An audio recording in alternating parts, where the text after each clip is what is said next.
Desde hace mucho, los microbios han sido para nosotros sinónimo de plagas, enfermedades y epidemias. Recientemente, sin embargo, investigaciones realizadas en todo el mundo comenzaron a demostrar que son realmente indispensables para toda forma de vida. Ello incluye a plantas, animales y, por supuesto, a nosotros, los seres humanos. Las bacterias que viven en nosotros las necesitamos para respirar, para comer y para nuestro desarrollo. Incluso pueden influir en nuestro comportamiento y determinar el destino de toda una especie. Observar el mundo microbiano es igual de imponente que contemplar las estrellas a través de un telescopio y reflexionar sobre nuestro lugar en el universo. No podemos verlos, pero con los instrumentos actuales de observación podemos hacerlos perceptibles. Es una era completamente nueva. Muchos opinan que, desde Darwin, nunca nos habíamos encontrado en tal punto de inflexión. La investigación sobre las bacterias está a punto de revolucionar todo lo que sabemos acerca de la vida. Incluso la medicina podría cambiar por completo.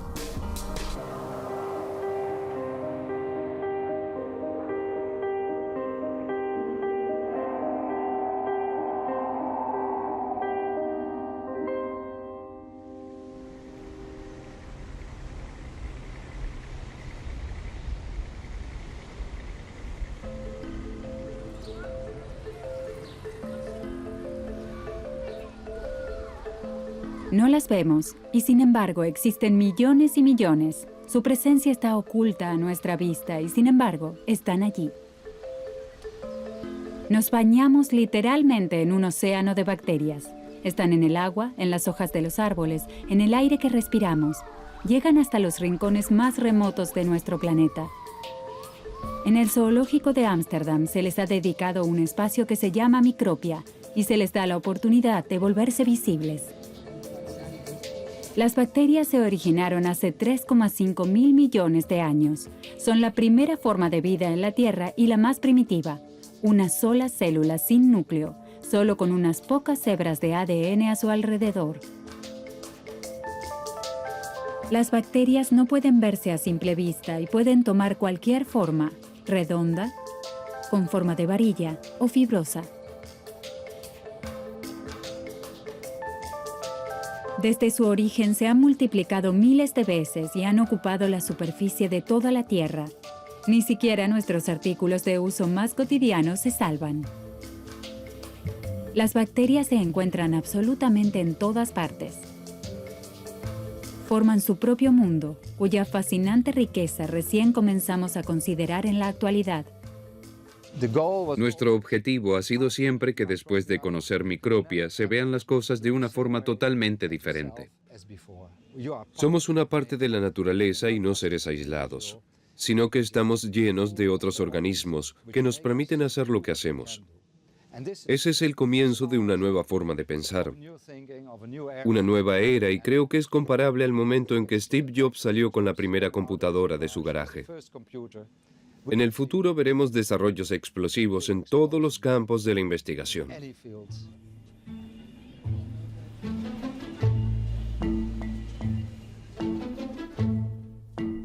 En la última década, el estudio de los microbios ha ganado importancia en todo el mundo y ocupa equipos en todos los países.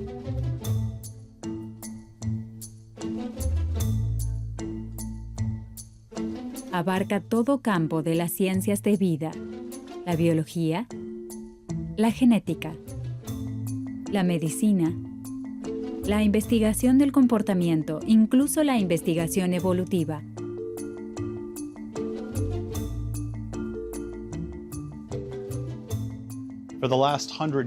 En los últimos 100 años, la biología se ha concentrado principalmente en la genética y en el ADN en los núcleos de las células animales y vegetales. Lo que nos interesa hasta ahora es hasta qué punto determina el microbioma quiénes somos como unidad biológica.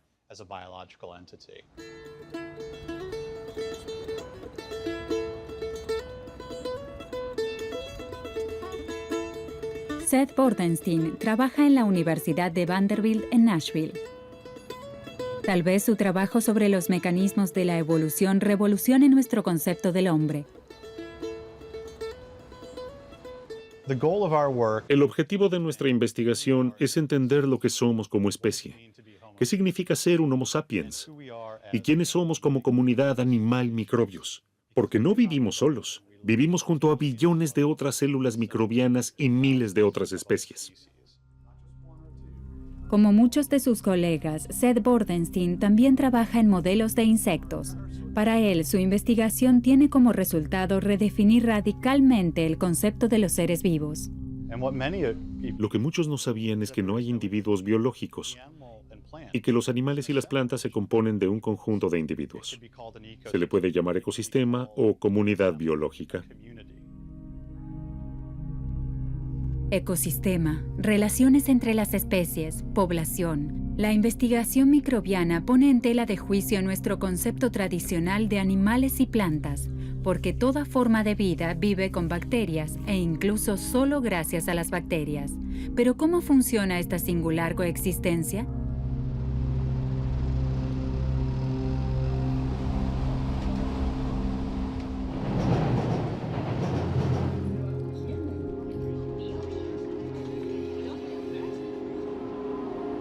En la Universidad de Tsukuba, en Tokio, las investigaciones del profesor Takema Fukatsu proporcionan la prueba fascinante de cuán indispensables pueden ser las bacterias para la supervivencia de un organismo.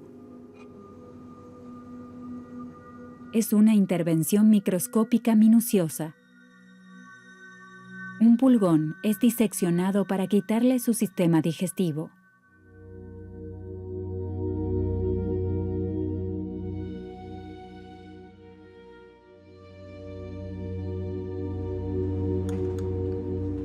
El profesor Fukatsu busca la célula de un tipo particular. Allí hay células especiales llamadas bacteriocitos que se encuentran en el cuerpo del pulgón. En este hay muchas partículas y son todas células bacterianas. Y aquí se puede ver cuántas de estas bacterias hay en una sola célula. Es completamente asombroso. Cada uno de estos puntos rojos es un microorganismo independiente y vivo con su propio ADN, que ha encontrado una forma de alimentarse por sí mismo y multiplicarse en las células intestinales del pulgón. Este microbio imperceptible a simple vista de nombre Buchnera mide apenas 3 micrones, 3 milésimas partes de 1 milímetro. En el intestino del pulgón viven entre 5 y 6 millones. Pero, ¿por qué hay tantas bacterias en las células del cuerpo del pulgón? La razón es que estas bacterias les proporcionan a los pulgones de nutrientes esenciales llamados aminoácidos esenciales. Y si eliminamos estas bacterias del insecto con antibióticos, aunque los pulgones absorban la savia, no pueden crecer porque sin esta bacteria no pueden sintetizar ninguna proteína. Así que estas bacterias son enormemente importantes para su alimentación.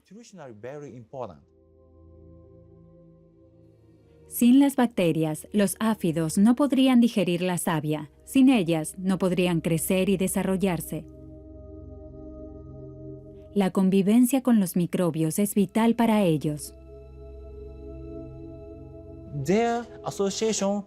Su simbiosis comenzó hace 100 millones de años, en la época de los dinosaurios. Ambos organismos, el pulgón y la Buchnera, son ahora prácticamente una unidad biológica. Los científicos llaman simbiosis a esta convivencia entre bacteria y huésped. Es un tipo de cooperación que puede ser muy amplia.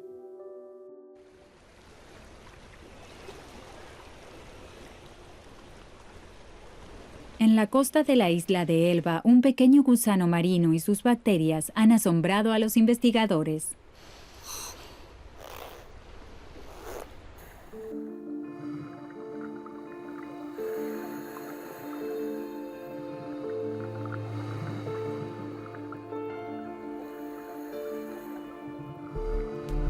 Este pequeño gusano llamado Olabius tiene una característica notable: no tiene ni boca ni ano.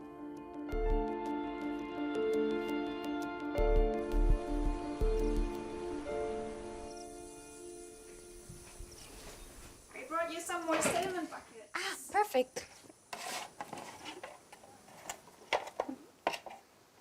Cuando se tomaron las muestras, vimos muchos nadando alrededor. Espero que haya muchos ahí adentro. Sí, es una buena señal.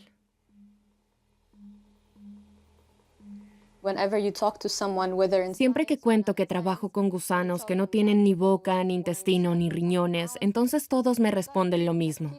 Pero entonces, ¿cómo pueden sobrevivir?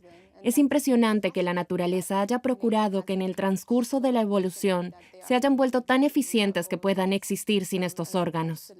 Esto es realmente fascinante. ¿Cómo puede sobrevivir este gusano sin aparato digestivo propio? ¿Y cómo ha llegado a este desarrollo tan extremo como sorprendente? Este misterio es aún más desconcertante porque el Olabius vive en un medio particularmente inhóspito. Las capas de sedimentos de arena en donde se encuentra son muy pobres en nutrientes, pero naturalmente ricas en sustancias que son tóxicas para la mayoría de los organismos vivos, tales como monóxido de carbono y sulfuro de hidrógeno.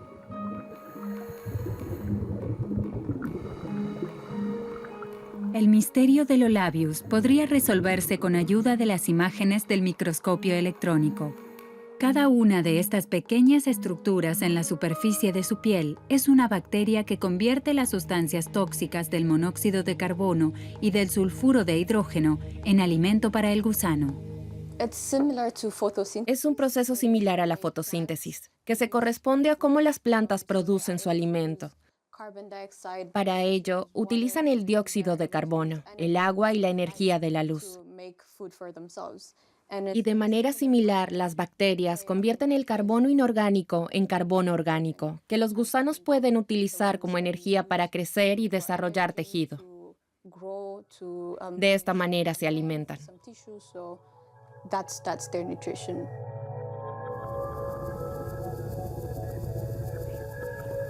La colonización microbiana de la piel del gusano forma un órgano independiente que es comparable a nuestro intestino.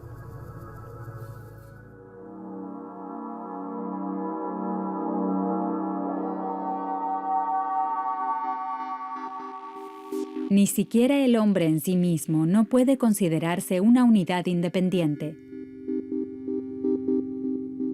Desde el punto de vista de los biólogos, las bacterias que habitan el interior de nuestro cuerpo son una especie de órgano independiente, al igual que nuestros pulmones, nuestro hígado o nuestro corazón. Este órgano tiene un nombre. Se denomina microbioma. Se encarga de un sinnúmero de tareas en el sistema inmunológico, digestivo, en la organización del sistema de coagulación, en la producción de ciertas vitaminas, en la protección de nuestra capa más externa de la piel.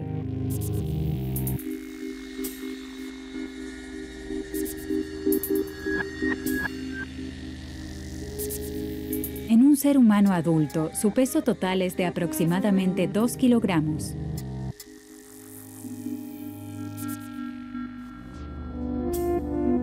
Sin embargo, ¿cómo se adquiere este microbioma? ¿Simplemente nos contamina nuestro entorno o son los padres los que transmiten las bacterias a sus hijos?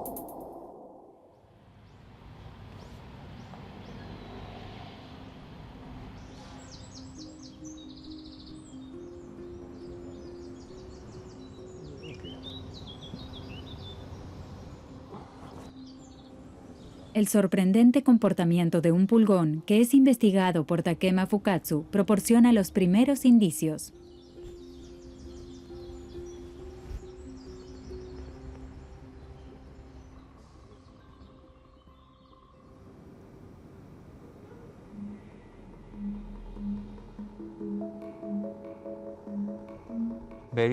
Es una criatura muy extraña. El pulgón pone sus huevos en una especie de gelatina donde los encierra por completo. Cuando las larvas salen de sus huevos en pleno invierno, comen la gelatina que las alimenta hasta el comienzo de la primavera, pero también tiene otra función. Se colocan 20 o 30 huevos uno junto al otro en una fila sobre la corteza. La hembra produce huevos cubiertos de gelatina. También se separa el simbionte y se mezcla con la gelatina. Así que esta gelatina tiene varias funciones. Sirve de alimento, asegura el crecimiento de los insectos y proporciona microbios simbióticos. De esta manera, de generación en generación, las bacterias esenciales se transmiten a los áfidos a través de esta gelatina de la madre.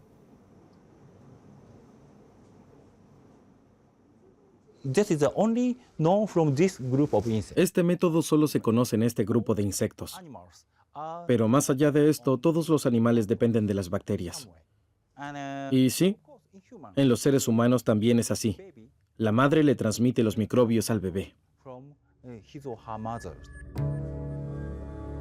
Al igual que sucede con los pulgones, en los seres humanos y en todos los mamíferos al nacer, también se lleva a cabo un importante proceso.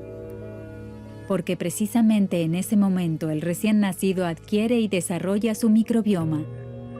Después de haber estado por 9 meses bien protegido de la mayoría de las bacterias que se encuentran en el mundo exterior, el recién nacido entra en contacto con los microbios que serán imprescindibles para el resto de su vida. El nacimiento es como un shock. El feto es contaminado por su madre. La madre le transfiere los microbios que se encuentran en su vagina, su ano y su piel. Se produce una gran invasión. Después de eso, el bebé toma leche materna. Y la leche materna también contiene ciertos microbios. Durante el cambio posterior a los alimentos sólidos, entran otros microbios nuevos al cuerpo del bebé. Estas nuevas bacterias las conserva más o menos hasta el fin de su vida. Desde el nacimiento, esta invasión de bacterias crea un sistema biológico indispensable para la supervivencia del niño, el sistema inmunológico. Los órganos que forman parte de este sistema, la médula ósea, el vaso y los ganglios linfáticos, producen linfocitos. Estas células con sus anticuerpos son responsables de regular la actividad microbiana en el cuerpo y, si es necesario, de detenerla. Lo sorprendente es que el sistema inmune necesita de los microbios incluso para ponerse en marcha. Por lo tanto, puede ser que los bebés nacidos por cesárea, en el comienzo de sus vidas, tengan un sistema inmunológico que no funcione tan bien como el bebé nacido de forma natural. En definitiva, es como en los deportes. Para rendir más, hay que seguir entrenando. Lo mismo se aplica para el sistema inmunológico. Si no se entrena, es decir, si no está en contacto constante con los microbios, puede rendir menos. En el transcurso de su desarrollo, el hombre se pone en contacto con cada vez más bacterias. Con el tiempo, esto fortalece el sistema inmunológico y la población de bacterias que lleva en sí mismo crece a proporciones gigantescas. En la edad adulta, una persona se compone de tantas bacterias como de células propias. Cuando 2 personas se besan 10 segundos, se produce una mezcla y un intercambio de casi 80 millones de bacterias que se componen de 700 especies diferentes. Nuestro propio ecosistema corporal cambia, normalmente, para obtener la mayor ventaja posible.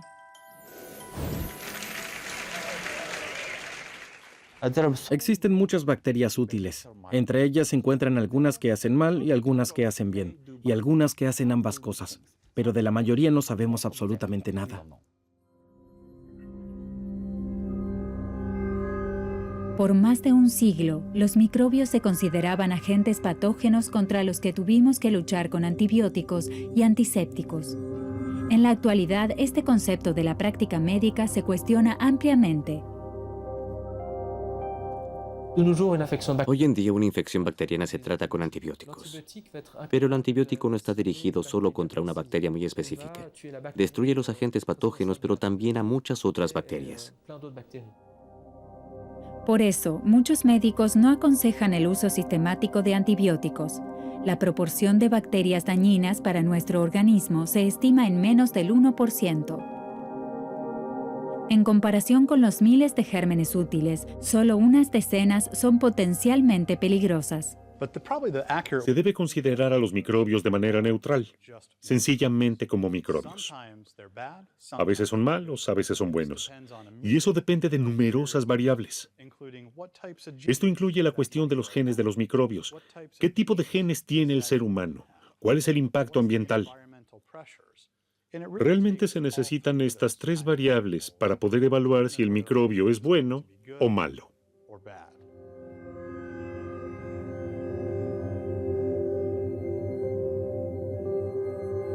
Así es que los microbios desempeñan un papel clave en nuestra salud.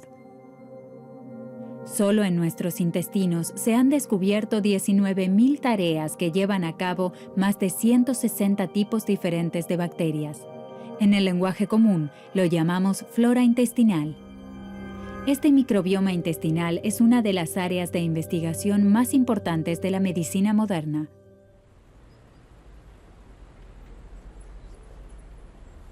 En Heidelberg, el equipo del Dr. Per Bork lleva a cabo un trabajo pionero en el estudio del microbioma intestinal, un estudio de una dimensión mundial.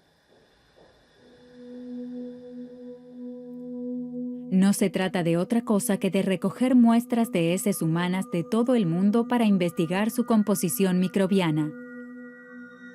El proyecto en red ya ha recogido muchas donaciones voluntarias. La investigación de la recolección del microbioma reunido en Heidelberg causó rápidamente una gran sorpresa. En 2011 no teníamos expectativas porque nunca nadie había mirado hacia adentro y lo conocía. Y si hubiésemos tenido una expectativa, entonces habría sido la suposición de que todos de alguna manera son diferentes, o que eran diferentes de acuerdo al país. Los japoneses comen mucho pescado y entonces tienen cierta composición. Los franceses beben vino, de manera que esto tendría que reflejarse y para nosotros fue una sorpresa que, al parecer, hasta donde pudimos estudiarlos, la geografía, los hábitos alimenticios, tampoco si es hombre, mujer, la edad, nada de esto influye.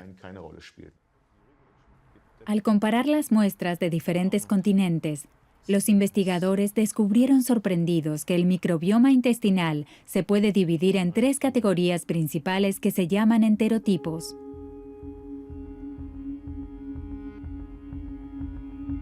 Los tres enterotipos corresponden a tres grupos principales de microbiomas intestinales. Estos enterotipos específicos para cada uno de nosotros no dependen ni del entorno de vida, ni del sexo o la edad, ni tampoco de la alimentación. Los científicos aún no saben exactamente qué los determina. Sin embargo, estos enterotipos deciden cómo digerimos los alimentos y cómo respondemos a un medicamento. La investigación se encuentra todavía en sus inicios. Sin embargo, el equipo de Per Bork ya ha establecido relaciones entre diferentes variantes del microbioma intestinal y enfermedades como el cáncer o la obesidad. Estos resultados van más allá del simple diagnóstico y ofrecen nuevas perspectivas de tratamiento. Existen otros ejemplos en el llamado trasplante de microbiota fecal, es decir, un trasplante intestinal, es decir, el trasplante de heces de una persona a otra. Este es un trabajo muy desagradable, pero para ciertas enfermedades infecciosas que no pueden curarse con antibióticos, es la última posibilidad y da resultado en más del 90% de los casos. Esto puede extenderse a todas las demás cosas posibles. Una de las aplicaciones es hallar el donante adecuado para el paciente, por ejemplo, con el enterotipo correcto. Así se aumentan al máximo las posibilidades de éxito. El principio de la transmisión del microbioma intestinal pronto podría revolucionar la medicina. Ahora muchos equipos en todo el mundo están trabajando en nuevas soluciones para pacientes que sufren de trastornos metabólicos como la diabetes o la obesidad.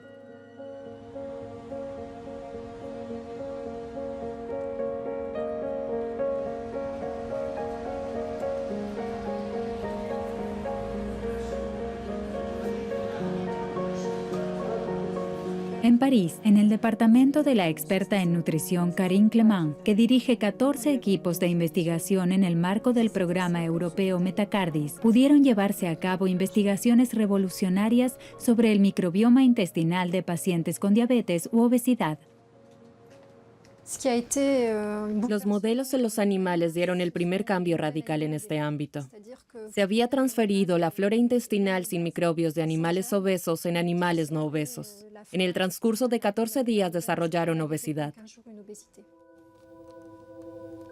Este espectacular experimento con ratones obesos tuvo gran repercusión cuando se dio a conocer.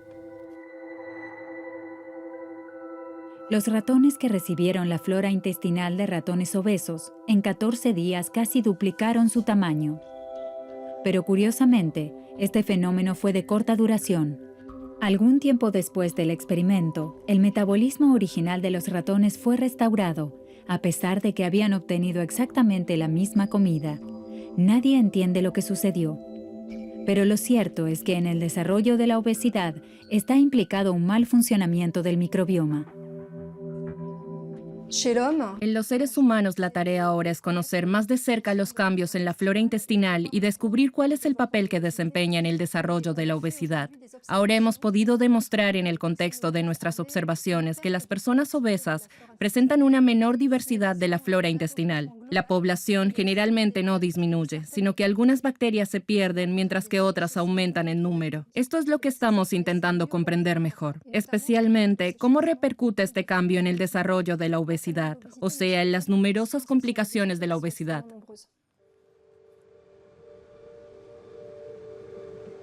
La investigación sobre el papel de las bacterias intestinales tomará algunos años antes de que de ella puedan derivar terapias eficaces. En la actualidad, los médicos ya no dudan de que los microbios jueguen un papel crucial en los procesos de nuestro organismo.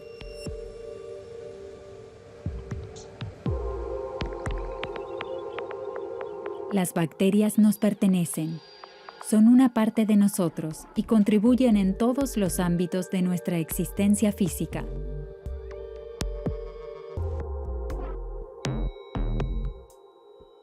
Son las primeras formas de vida en absoluto y forman parte de todas las etapas de la vida. Existe un microbio particularmente que se ha convertido en la estrella del mundo de las bacterias, la Wolbachia. Esta bacteria se ha desplazado del anonimato a ser el centro de la atención. A principios de los 90, los investigadores descubrieron la sorprendente capacidad de la Wolbachia, propagándose muy rápidamente en diferentes poblaciones de insectos sin explicación alguna. En el Centro Nacional para la Investigación Científica de Lyon, CNRS, por sus siglas en francés, un equipo se ocupa de las estrategias reproductivas de esta bacteria en poblaciones de avispas diminutas. Este de aquí no está mal. Se ve claramente la acumulación de la Wolbachia en el polo posterior. Dicho a grosso modo, cada punto azul corresponde a una bacteria. De acuerdo. Los investigadores calificaron rápidamente a la Wolbachia como un manipulador reproductivo, porque una vez que una de estas pequeñas avispas se infecta, la bacteria controla su actividad sexual.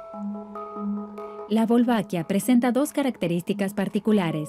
En primer lugar, se transmite solo por las hembras de madre a hija y permite que las avispas hembras se multipliquen solas sin los machos. Hemos aislado las hembras en estos tubos que vienen ya sea de poblaciones en las que los individuos han sido colonizados por la Wolbachia o poblaciones sin Wolbachia. En ambos casos, las hembras son vírgenes. Ahora queremos poner machos en ambos tubos y observar lo que sucede. Esto ilustrará muy bien las consecuencias a largo plazo de las infecciones de Wolbachia. Aquí he recogido algunos machos.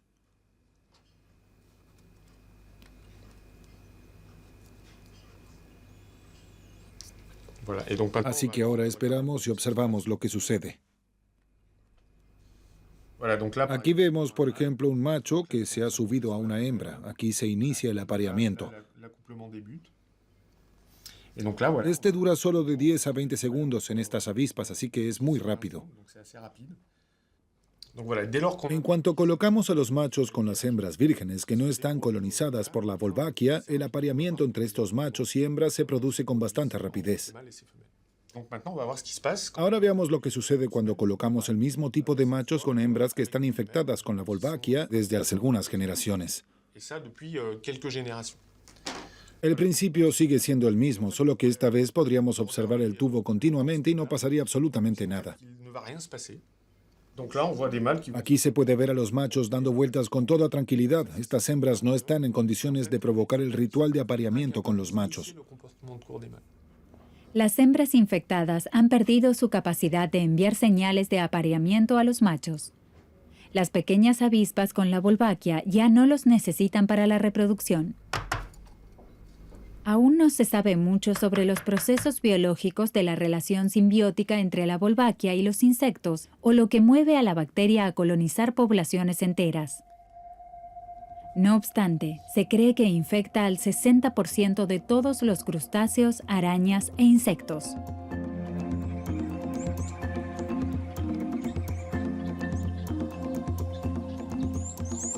En conjunto, para los biólogos, poco a poco se hace evidente que las bacterias desempeñan un papel central en los mecanismos básicos de la evolución de los seres vivos. En el transcurso de millones de años, la naturaleza ha creado las más diversas formas de vida, cada vez con nuevas condiciones de simbiosis entre huésped y microbio. Para entender estos mecanismos, los científicos ahora tienen que descifrar los mecanismos moleculares entre las bacterias y huéspedes.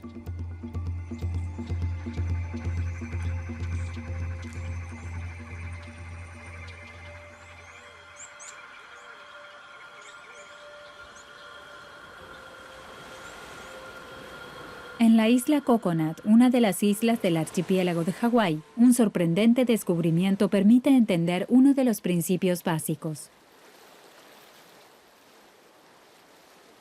La bióloga Margaret McFall-Nahee investiga la interacción entre unas bacterias de un tipo particular y la sepiola atlántica a la que colonizan.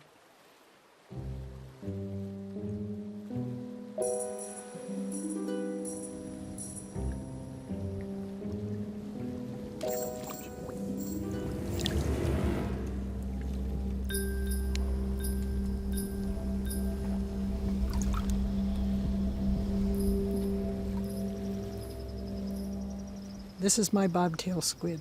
Esta es mi sepiola, un bonito ejemplar. Tiene un tamaño medio. Muy pronto será lo suficientemente grande como para aparearse.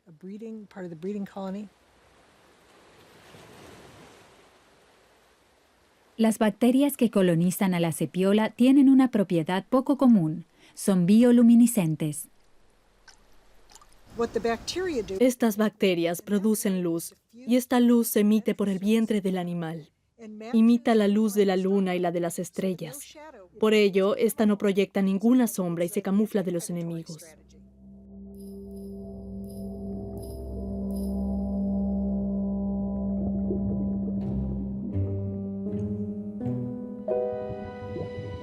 Lo extraordinario es que esta estrategia de camuflaje solo ocurre de noche sin que el calamar o la bacteria tengan alguna intención de hacerlo. El fenómeno sucede todos los días una y otra vez.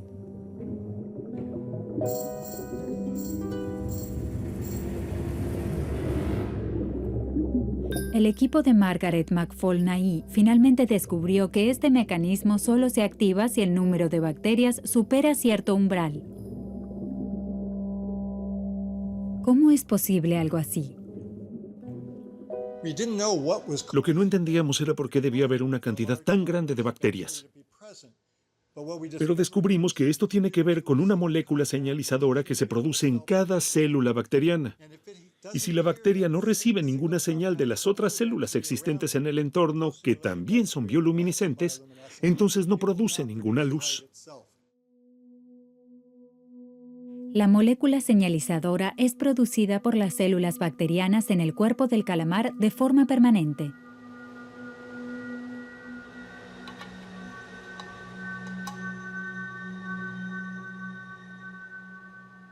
Durante el día, las bacterias se multiplican y producen la molécula. Pero mientras no se alcance el umbral, no sucede nada.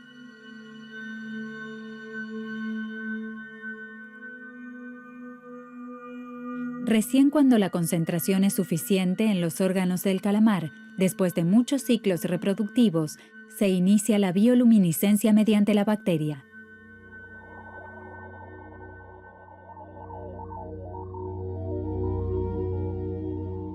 De este modo, tiene lugar entre los microbios una comunicación en la forma de un primitivo lenguaje químico.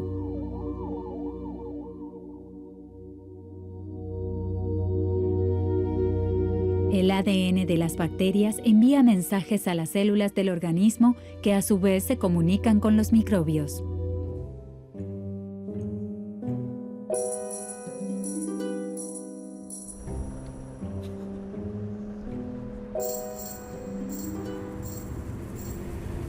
En el Instituto Pasteur de París, un equipo de biólogos intenta descubrir si las bacterias influyen en el comportamiento de los ratones.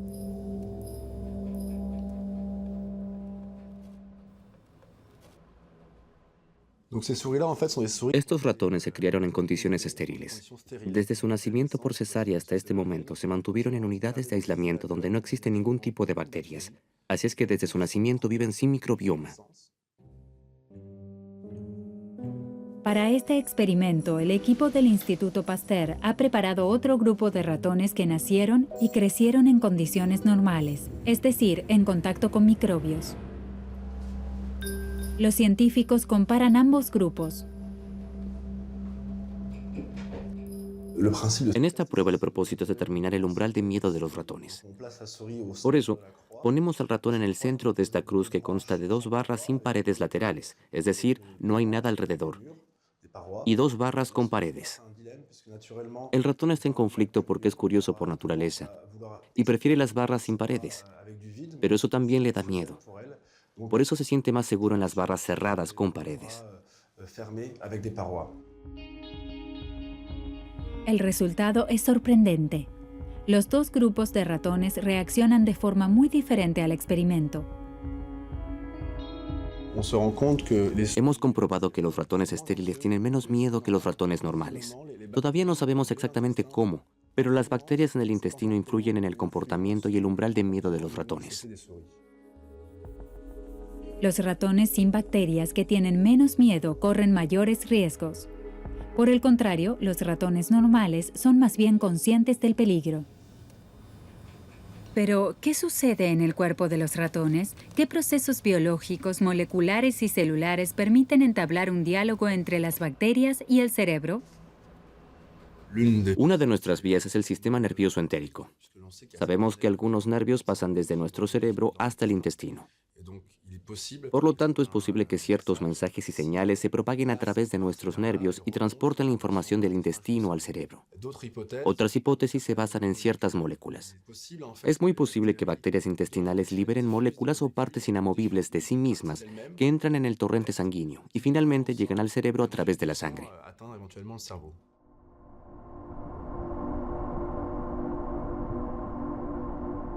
Se puede decir que la comunicación entre la flora intestinal, las bacterias y el cerebro tiene lugar a través de las corrientes nerviosas. Esto funciona como una especie de autopista. Las reacciones tales como el estrés, el miedo, la impulsividad y los hábitos alimentarios se desarrollan en vías biológicas comunes, vinculadas unas con otras en el cerebro. Funciona como una autopista con muchos cruces. Hay moléculas pasando en todas las direcciones cuya tarea no conocemos. En los últimos años, el papel del microbioma como órgano se ha incorporado a estos procesos que también se comunican con el cerebro, el tejido adiposo y el hígado. Por eso intentamos comprender cómo se ven todos los coches que se conectan entre el microbioma y los demás órganos. La investigación sobre las bacterias le permite a científicos y médicos ahondar en los complejos acontecimientos de la vida. Entender el intercambio entre bacterias y órganos con el fin de, algún día, influir en él es una de las perspectivas más prometedoras para el futuro de la medicina. ¿Podremos experimentar pronto la introducción de terapias bacterianas o medicamentos dirigidos exclusivamente a los microbios? Sin embargo, antes de que se abran nuevos horizontes médicos, deben ser descifrados cientos de miles de interacciones biológicas que tienen lugar a cada momento en nuestro cuerpo y nuestro microbioma. La ciencia se enfrenta a una tarea colosal. Evidentemente nos encontramos en una encrucijada. Es un momento muy importante para la biología. Y en mi opinión, la revolución que quizá estemos viviendo actualmente en las ciencias biológicas es tan importante y enorme como la que tuvo lugar cuando se fusionó la genética con la teoría de la evolución. Nos encontramos en la primera década de un siglo en el que se llevará a cabo un desarrollo fundamental de nuestro conocimiento en el campo de la biología, con el que podremos comprender la importancia de los microbios en nuestras vidas.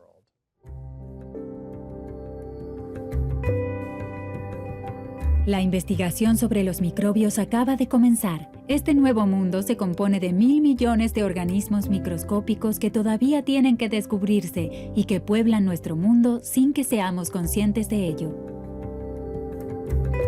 De ahora en adelante, los organismos ya no pueden ser considerados como individuos aislados, sino más bien como ecosistemas que están expuestos a una variedad de interacciones biológicas.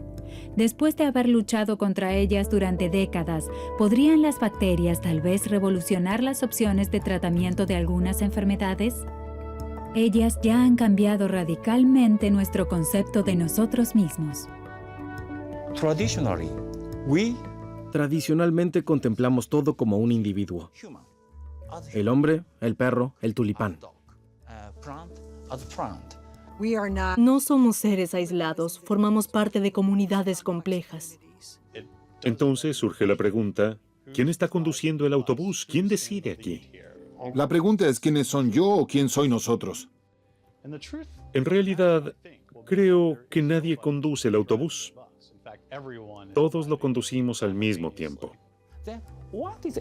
Entonces, ¿qué es un individuo? Esta es una cuestión filosófica muy fundamental. Estamos a punto de cambiar nuestro concepto de lo que significa ser un humano.